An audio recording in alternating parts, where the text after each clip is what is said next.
Bonjour, aujourd'hui nous allons aborder un chapitre important, il s'agit de l'écriture des nombres entiers naturels.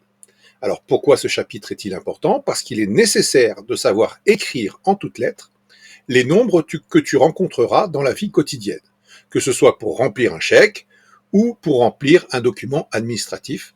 Il est nécessaire de bien maîtriser l'orthographe de ces nombres. Commençons tout de suite. On utilise 10 symboles pour écrire les nombres entiers et les nombres décimaux.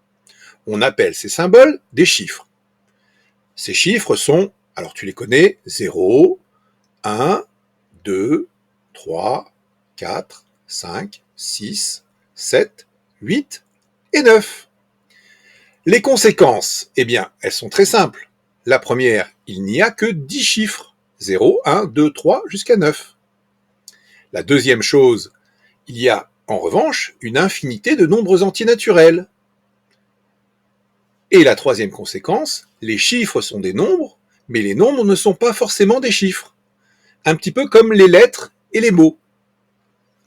Les lettres peuvent être des mots, les mots ne sont pas tous des lettres. Comment écrire les nombres entiers naturels? Les rectifications de l'orthographe de 1990 préconisent de lier par des traits d'union tous les éléments d'un nombre composé, qu'il soit inférieur ou supérieur à 100 et coordonné ou non par « et ». Alors bien entendu, les règles grammaticales qui s'appliquaient avant ces rectifications, sont toujours d'actualité. Alors, voyons un premier exemple. Une année bissextile comporte 366 jours. Donc 3, entre 3 et 100, un trait d'union, entre 100 et 60, un trait d'union, entre 60 et 6, un trait d'union. Il y a 1665 marches du parvis jusqu'au sommet de la tour Eiffel. Donc, même chose, 1665, je mets des traits d'union entre 1000 et 6, entre 6 et 100, entre 100 et 60, entre 60 et 5. Je pense que cette écriture ne te posera pas de difficulté. Les nombres sont des déterminants numéraux cardinaux. La règle grammaticale pour les écrire est la suivante. Les déterminants numéraux cardinaux sont invariables. Par exemple, les 4 filles du docteur March sont Margaret, Joséphine, Elisabeth et Amy. Alors tu vois, bien qu'il y ait les devant 4, 4 ne prend pas de S. Pourquoi? Eh bien, parce que 4, c'est un déterminant numéral cardinal, et donc il est invariable. Il ne prend jamais de S. Deuxième exemple, une journée est composée de 1440 minutes. Une nouvelle fois, 1440, c'est un déterminant numéral cardinal, c'est un nombre composé de 1000, de 4, de 100 et de 40. Alors, bien entendu, la langue française est toujours un petit peu plus compliquée qu'il n'y paraît, et il y a des exceptions. Alors, voyons la première exception. 1 s'accorde en genre. Par exemple, le médecin a effectué une garde de 21 heures. Et on ne dit pas, bien entendu, le médecin a effectué une garde de 21 heures. Une s'accorde. Donc, ici, heure, c'est féminin. Donc, une sera féminin. 21 heures. Deuxième exception, très importante, 20 et 100 peuvent prendre un S lorsqu'ils sont multipliés par un nombre entier et, deuxième condition, lorsqu'ils ne sont pas suivis par un autre déterminant numéral cardinal. Alors voyons sur un exemple ce que cela signifie exactement. Anatole France est mort à 80 ans. Alors on pourrait se poser la question. 20 ici est multiplié par 4 et il n'est pas suivi par un autre nombre. Donc 20 prend un S. Et je dis Anatole France est mort à 80 ans.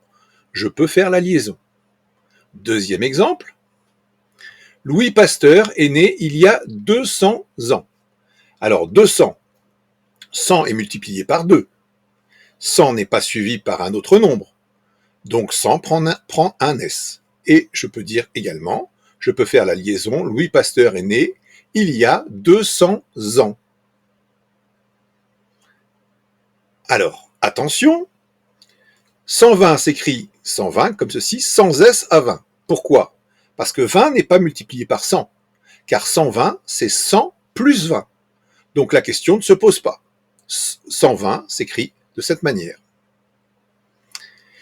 Quelques difficultés, milliers, millions, milliards, billions, etc., ce sont des noms. Ils s'emploient obligatoirement avec un déterminant. Ils varient donc en nombre. Par exemple, au 1er janvier 2022, la France comptait 67 813 396 habitants. Donc ici, million prend un S. Pourquoi? Parce qu'il y en a 76 et que million est un nom. 100 ne prend pas de S parce qu'il est multiplié par 8, mais il est suivi par 13. 1000 ne prend jamais de S. 100 ici ne prend pas de S parce qu'il est multiplié par 3, mais il est suivi par 4. 20 ne prend pas de S. Pourquoi? Il est précédé de 4, il est multiplié par 4, mais il est suivi de 16. Donc voilà la bonne écriture. Attention, 1000, contrairement à milliers, est un déterminant numéral cardinal, et donc il est toujours invariable.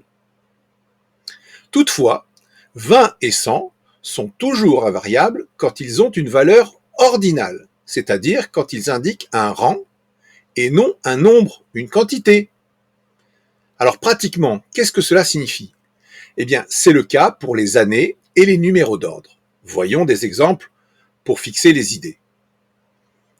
C'est écrit à la page 380. Jacques Prévert est né en 1900. J'adore la musique des années 80. Alors, observons ces trois exemples. C'est écrit à la page 380. Normalement, 20 est multiplié par 4, il n'est pas suivi, normalement, il devrait prendre un S. Mais comme ce nombre-là, 380, ça n'est plus un nombre, mais c'est le numéro d'une page. D'accord? Donc, cette fois-ci, il est complètement invariable. Jacques Prévert est né en 1900, 100 est multiplié par 9, il n'est pas suivi. Si c'était un nombre, il prendrait un S. Mais comme c'est une date, eh bien, on le laisse au singulier, 100 sans S. J'adore la musique des années 80, une nouvelle fois, c'est une date. Donc, bien que le nombre 80 prendrait un S à 20, ici, il s'agit d'une date, donc je ne mets pas de S à 20. Alors, c'est un petit peu compliqué, mais j'espère que tu as bien compris. Donc, ce que tu retiendras, c'est que pour les années et pour les numéros d'ordre, eh bien, 100 et 20 sont toujours invariables. Dans les phrases suivantes, les nombres écrits en toutes lettres sont-ils correctement orthographiés? Alors, petit exercice, allons-y. Le crédit de ma voiture s'élève à 630 €. Alors, bien entendu, cette écriture est fausse. Pourquoi? Eh bien, 100 est bien multiplié par 6, mais il est suivi par 30, donc il ne devrait pas prendre de S. 630 s'écrit comme ceci. Deuxième exemple, un ordinateur portable coûte environ 300 €. Alors 100 est multiplié par 3, il n'est pas suivi d'un autre nombre, donc cette écriture est parfaitement correcte. Pour mon anniversaire, j'ai invité plus de 400 personnes. Donc ici 400 c'est un nombre, 100 est multiplié par 4, il n'est pas suivi d'un autre chiffre, donc il devrait prendre un S. Et il devrait donc s'écrire comme ceci. La location du chalet pour le mois de février est de 500 €. Alors, bien entendu, 100 est multiplié par 5, il n'est pas suivi d'un autre nombre, donc il s'accorde, il prend bien un S, et donc l'écriture est correcte. Antoine de Saint-Exupéry est né en 1900. Donc ça, cette fois-ci, c'est une date. Donc 100 ne s'accorde pas, bien qu'il soit multiplié par 9 et qu'il ne soit pas suivi. Donc cette écriture est parfaitement correcte. Fatigué, j'ai interrompu ma lecture à la page 280. Donc là, il y a plusieurs erreurs. Première erreur, 100 ne devrait pas prendre de S, quoi qu'il en soit. Mais étant donné qu'il s'agit d'un numéro de page, eh bien 20 ne prend pas de S également. Donc ici, 280 devrait s'écrire 280 sans S à 100 et sans S à 20. Je vous envoie le bon de commande pour 202 badges. Alors 202, c'est un nombre, 100 est multiplié par 2, mais il est suivi également par 2, donc il y a une erreur, il ne devrait pas prendre de S, il devrait s'écrire comme ceci, 202 sans S à 100. Charlemagne fut sacré empereur des Romains en 800. Alors attention, il s'agit encore une fois d'une date, 100 bien que multiplié par 8 et non suivi par un autre nombre, ne s'accorde pas, puisqu'il s'agit d'une date. Enfin, ce quotidien national tire à 300 000 exemplaires. Donc ici, nous avons un nombre, 300 000. 100 est multiplié par 3, mais il est suivi par un autre nombre, c'est-à-dire 1000, donc il ne doit pas prendre de S, et son écriture devrait être comme ceci. Voilà, nous arrivons au terme de cette petite explication. J'espère que l'écriture des nombres n'aura plus de secret pour toi et que tu ne feras plus de fautes d'orthographe. À bientôt!